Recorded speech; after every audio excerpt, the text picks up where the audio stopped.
Okay, go ahead, sorry.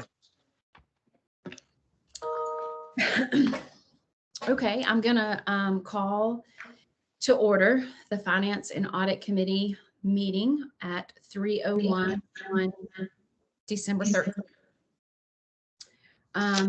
The first item on the agenda is the statement of announcement, which I'll read.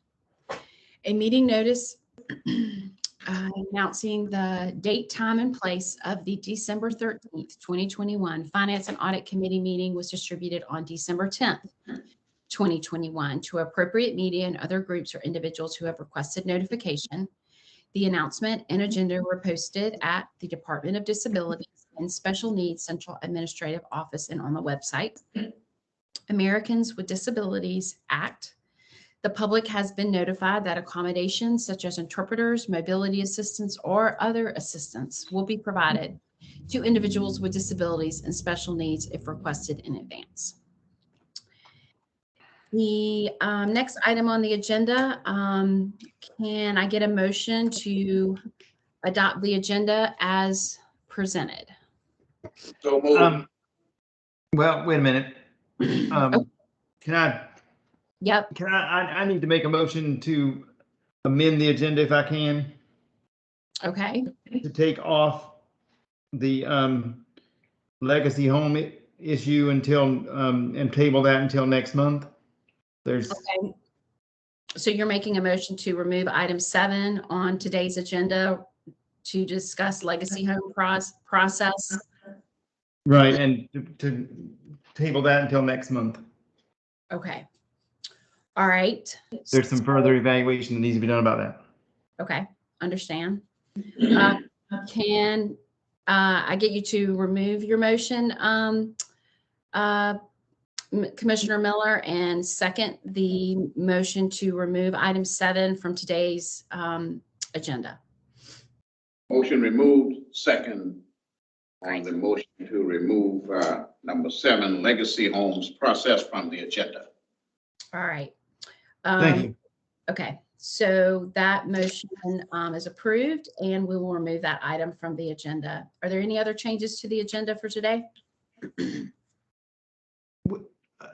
With that change, I would make a motion that we accept the remainder of the agenda as written. Okay, all right. Can I get a second? Second. All right. The amendment agenda is approved. The remainder of the agenda is approved as written. Okay, so the next item on our agenda for today is to review and approve the minutes from October 18th and November 15th, 2021 Finance and Audit Committee meetings. I move that they be accepted as written. Okay. Second. All right.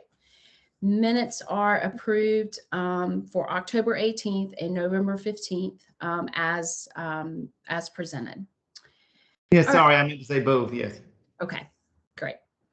All right, so the next item on the agenda is the monthly band B&I report for December 2021, outliers and band changes. Pat? Okay, you want to skip over number 5? I think that's actually the first on the list. Sorry. No, I do not. Thank you, Pat, for keeping me on track. Yes, we want to follow the agenda as written, and the next item is actually number 5, financial approval and threshold report for December 2021. Pat? On page 10 of your handout is the December 2021 report. We look at 6 items that would trigger a reporting to the Finance Committee as well as the Commission. And for this particular month, we have no contract or funding matter that triggered a reporting requirement, so we have nothing to report. Okay. All right. All right. So we'll move on unless anyone else has any questions about that. We'll move on to the next item, which is the monthly band B&I report for December 2021. This will be the last This will be the last band BNI project report. Since we started this in April, we've had 45 requests. We've approved 15, we've denied 29, and there was one pending for the our December internal committee review. It was a request of that we had previously turned down, so it was basically a re-request with some more data. We looked at it and it still did not meet our threshold, so we recommended that it not be approved. With that, after we resolve this one, there'll be 0 pending. We'll be starting fee for service on January 1st, and there'll be no need for this report going forward. So I would like to make a recommendation, or I would like the preliminary staff recommendation contained in attachment A, which is to deny the one request that I spoke about. I'd like that to be approved by the committee. Okay. I'm so moved that it's denied. Second. All right. So, Thank you, Pat. You all did a Yeah. wonderful job with that situation over the last several months. So, Pat, we do approve, the committee approves not funding the newest outlier that you evaluated and suggested, again, not to approve it. So that is approved by the committee. And we'll move to the next item, which is the fee for service update. Pat? All right.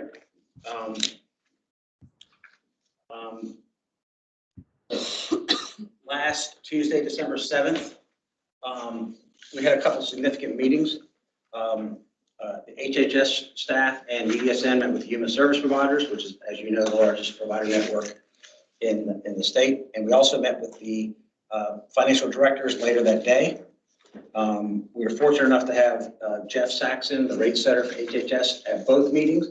And Jeff took ample time to describe how the rates were set, as well as answer any and all questions that the provider network had.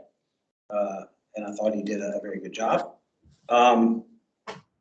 When we had the financial directors last Tuesday after Jeff spoke, we went over all the information the financial directors have to start moving our project plan down toward completion with a tentative start of March of 22. Starting on page 29, I'm not going to read them to you. Page 29, 30, and 31 is a list of approximately 28 items that really starts from the largest issue right down to the smallest issue. And what we're trying to do is give written guidance and procedures to our provider network as we move towards fee for service. And I'll just hit the highlights, and I'll welcome any questions that you have on some of the smaller issues. Obviously, as you know from last time, the cash flow, the transition from capitated to fee for service, the cash flow impact has not changed. We are going to maintain the bands through the beginning of going live with fee for service. And each month that we have a band in place, we will do an assessment after the month is over as to what that particular provider, residential provider, would have gotten in fee for service. And if the fee for service is higher than the band rate, we will pay the difference. And if it's lower, we will not recoup anything from the provider network so that we can transition, give us time to get the fee for service tentatively set for March. Direct billing is still on. I believe, I have not seen it, but I think the HHS sent out some guidance as to training days for direct billing. Yeah, I think there's a training on the 16th. Okay. And we're starting to move down that road. So they will be direct billing waiver services when this begins in March of 22. The other big issue that we talked to the provider network about was with our approximately 3,700 plus residential settings, migrating them from our current band, we have 15 possible band or bundled rates, to the 8 tiers in the new system. And Lori Manis did a great job at walking everyone through from where they were to where they are. And if you look at the bottom of page 29, it gives you a diagram of how they migrated over. And we are very, very sensitive that as there is one group in particular, the tier 3s that have a very wide spectrum of former rates being brought into one particular tier. And we've done a lot of work to identify those in that group. And we're going to look at each one on a case-by-case basis to ensure that we have properly put them in the right setting so that nobody is adversely impacted with a inappropriate reduction of funding that's inconsistent with the needs of the person. So we do a lot of one-on-one analysis for it's approximately 160 to 200 particular settings out of 3,700. And with that said, I was going to try to update you from what I told you at the last commission meeting. Jeff did give us a little bit more detail on 2 issues that you may not be aware of. One issue is he advised, as we previously advised you, that he will be adjusting the waiver case management and ICF community rates. At our briefing, he described that the waiver case management rate would go up by a factor of 7.32%. He did not give that same information for ICF community. So he will adjust that in his rate setting, taking the cost report and rolling it forward with some cost trends. Jeff is looking at a leave day policy. When the rates were first rolled out, leave days were built into the rate. And I think subsequent to that and discussion and feedback from all parties involved, Jeff is going to work up a leave day policy. It has not been disclosed yet, but he did disclose to the through emails to the provider network when he sent out some fiscal impacts that it should have a positive reimbursement effect on the provider network. So give us a little bit more time, but Jeff should be doing that hopefully shortly. But that's the last remaining, I think, component to really have clarity on the fiscal impact and how the system's going to work. And with that said, let me just see if there's any questions before we move on. That's just an update of where we are and where we're going. And trust me, there's a lot of details that have to be worked out between now and the rollout date. We have to get a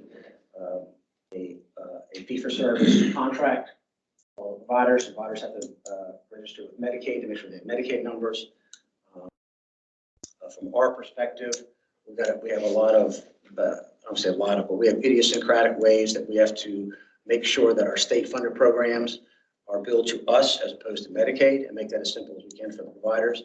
And also it's the TheraP is billing a billing component, and they're shooting for March 1st completion.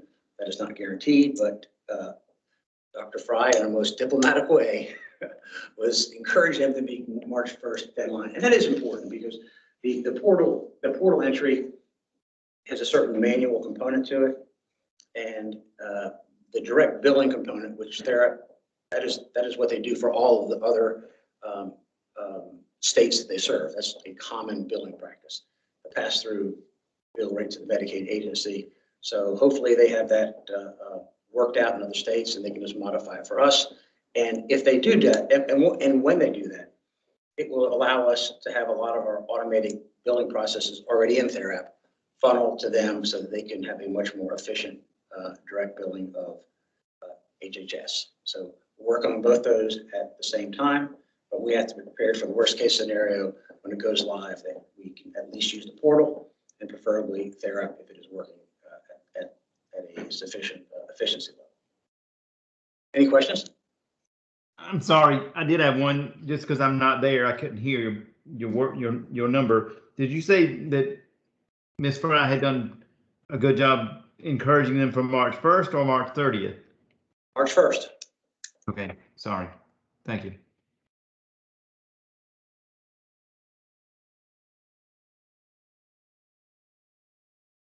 All right. Move on to the next topic.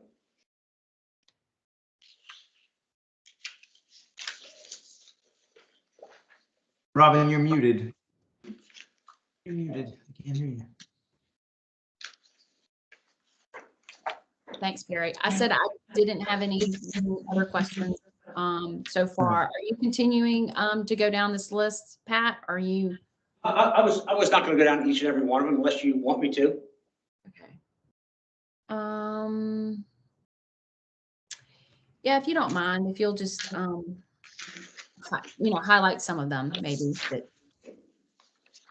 would stand out, like maybe elaborate a bit on the 60-day. I'll speak along. D, 60-day vacancy rate payments. Historically, DDSN has paid a 30-day vacancy rate payment where if a bed becomes unoccupied, we will pay for 30 days to give the provider revenue while they find a replacement off the critical needs list. During the pandemic and public emergency, we extended that to 60 days just because of the logistics during the height of the pandemic. It just slowed everything down. On the go live date, we will discontinue this policy. And there's many reasons for discontinuing this policy, but the primary one is we really want to encourage expedient filling of bed vacancies and not put funds into the system that would maybe incentivize a longer placement, let alone the fact that we're really trying to be Medicaid is the payer. They're billing them direct. I think we need to get out of a lot of these wraparound programs. So for several reasons, we're going to discontinue that on the go live date, tentatively set for March. Outliers, going into the new system, there will have to be some outlier program for unique circumstances. When we developed the 4-tier model for CTH2s and CRCS, where approximately 82% of all of our individuals reside, by having 4 tiers, it goes from a spectrum of low staffing needs to super high staffing needs. And we believe all of our people should be able to fit on that spectrum based on their needs, and the need for outliers for that very expensive service should diminish to a very, very, very small number. So that's and of course, if you have 4 tiers, each tier, if you move up based on need, it is still a Medicaid match rate. Where in our prior system, we basically had low and high, band Gs and band Hs. And if you went above band Hs, you were kicked into outliers, which were state funded. So by engineering 4 tiers in that particular service line, it knocks down a lot of the outliers that we used to have. F, leveraging TheraP and other DDSN applications to generate reporting to support the HHS portal. When the boards start billing the portal, if TheraP is not ready in March, they will need to have some mechanism to collect their statistical units in order to bill. We have a number of automated systems in TheraP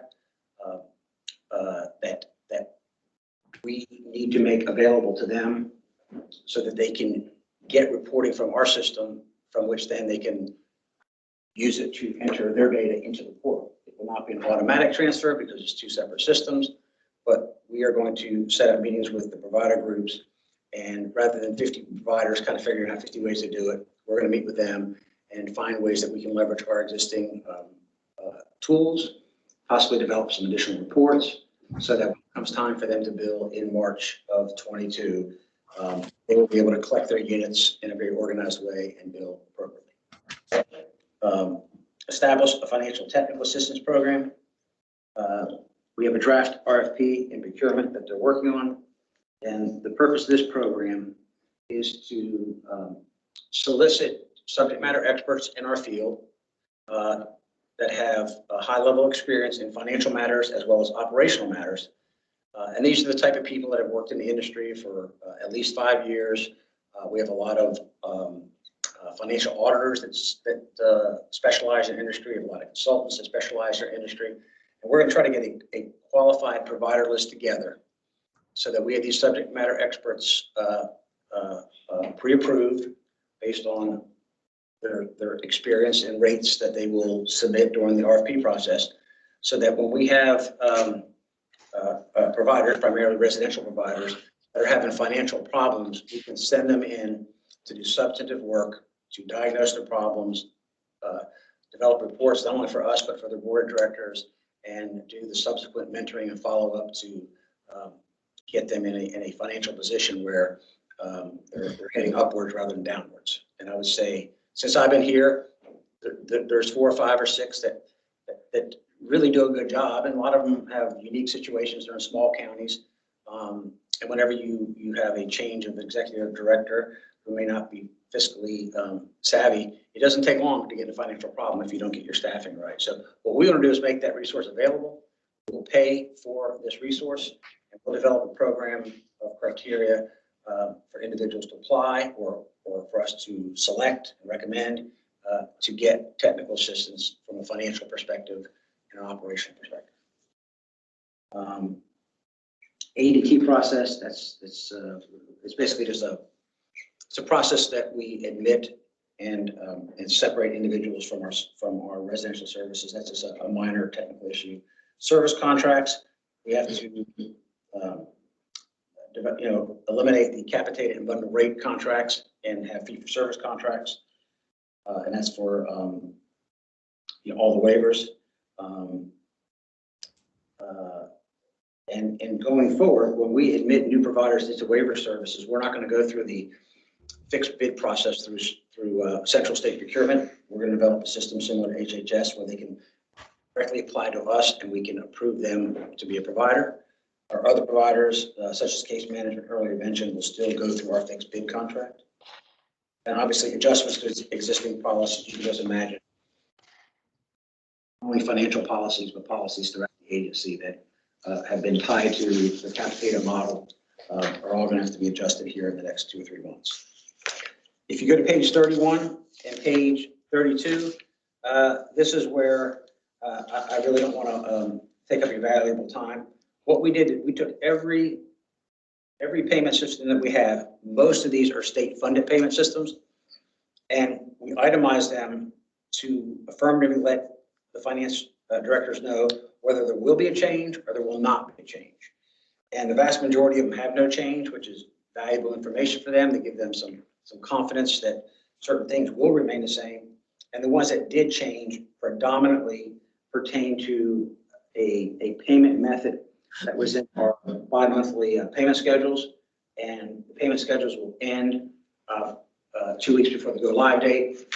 And therefore, some of the payments on the payment schedules that are unrelated to the capitated model will have to be paid differently. We're going to pay them on the same frequency level and just pay them basically through our accounts payable department through basic processing of invoices and electronic funds transfers. So that kind of gives you an overview of what the financial directors are looking at. We still get questions. We're organizing a FAQ list for the questions that get repeated that we need to have some sort of baseline so that people can learn from each other as we go through this. But that's where we are today. Any questions? I don't have any for today. Barry, Ed, anything on this? I'm good. Okay. I don't have anything today. Thank you. Okay. All right. Well, then we'll move on to the next item, which is a financial update from Pat. The financial update, I mean, I normally just provide this to the commission. I really think we should provide it to the committee level as well. And I mean, we are a cash basis organization, and this is just literally our spending plan compared to what we spent. And obviously, I've talked about it many times about how we pay HHS for direct bills. Specifically, if somebody bills HHS for $100 worth of service, they pay the $100 and they come to us. We only pay 30%, and then they claim the 70% reimbursement.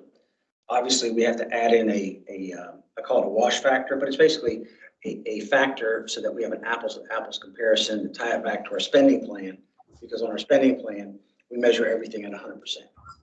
Because we don't know which services are going to be billed direct and which ones are going to be billed through us. And when you do that math, we're 0.16% under budget to date. So I think we're right on target. And I'd say here in the next week or so, what we're doing is we're scheming out what our financials will look like post fee for service and post HHS absorbing our base funding, because when that's their intent in the spring is to request state funding for our services as well as our state plan expenses. And so those expenses will be removed from our books, and we will be back to our all other services, and they will total much less than $850 million. And so I want to get people used to looking at that, because what that will entail is we'll have to go to the executive budget office and we'll have to change our entire budget submission approach, because a lot of our budget submission pertains to direct services that we no longer will be funding. And so there's a lot of change, not only from a spending plan perspective, but a appropriation perspective that we have to start thinking about sooner rather than later. And other than that, any questions? I'm good. Right. So the next item on the agenda is internal audit update. Thank you. I'll start with an update on our agreed upon procedures reports. So the review of 2020 agreed upon procedures reports for the DSM boards is complete. We just have 4 remaining 2020 reports for providers to review, and our contract reductions related to those 2020 reports totaled $20,300. October 31st was the deadline for the 2021 reports for the DSM boards. We've received 39 reports and 1 board is on extension. Of the 9 providers with June 30 year ends that result in an October 31st reporting deadline, we've received 8 agreed upon procedures reports and 1 is on extension. So we have that handful of 2020 agreed upon procedures reports that we need to finish. But the review of the 2021 agreed upon reports is also underway. So 3 of those 2021 agreed upon procedures reports for the boards are complete, and our contract reductions for 2021 are currently at $600.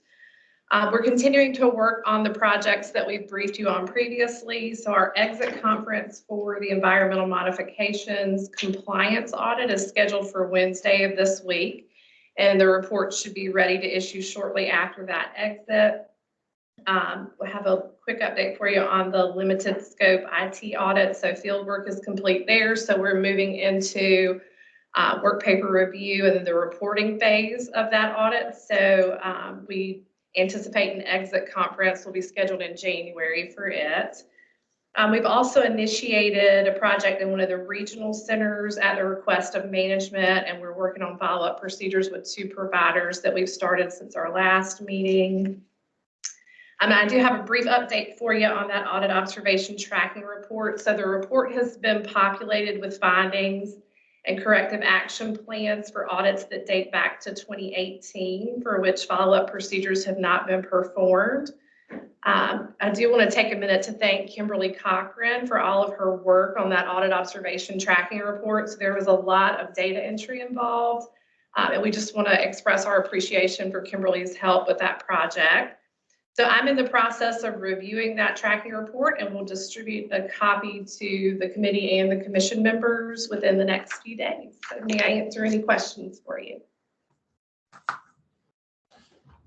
I'm good. I don't have any. Barry?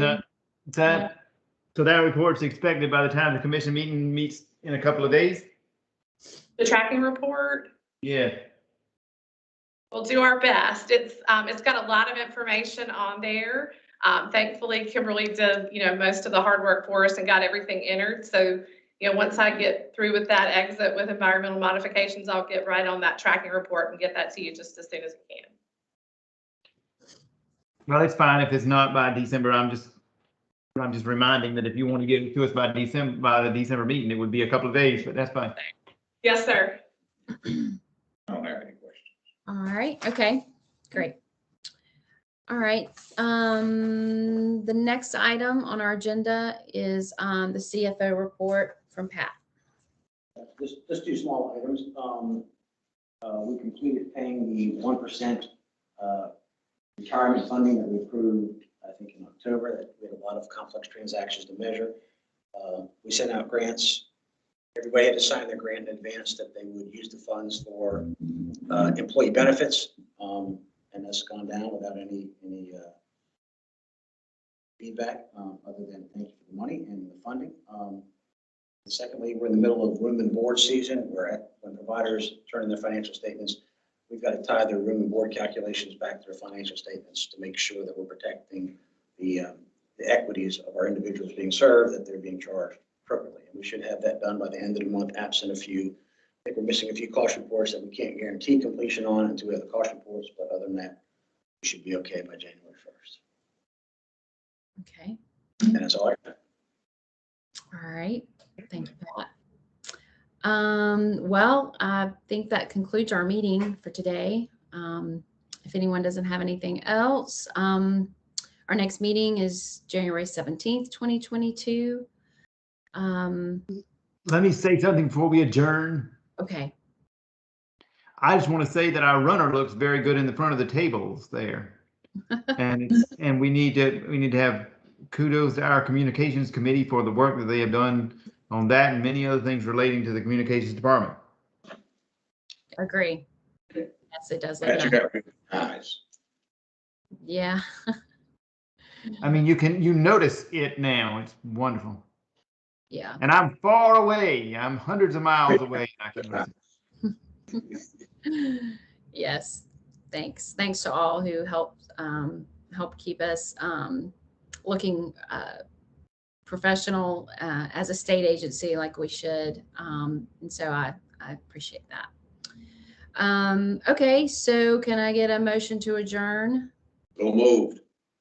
But wait a minute, you didn't say what the next meeting date was, did you? The 17th? I did. You weren't listening. You were too focused on that banner. You were looking at that tablecloth. Sorry. Okay. The last thing I should say is Merry Christmas to all that are going to hearing me right now. Yes. If I don't talk to you again, if you don't hear my voice again, whoever's listening, Merry Christmas. Truly, it is not just Happy Holidays. It is Merry Christmas. There is a difference. Thank you. All right. So did I get a second on the adjournment? Yes. Okay. Second. All right. So we are adjourned at 3:34 p.m. So thanks all. Thank you. Bye.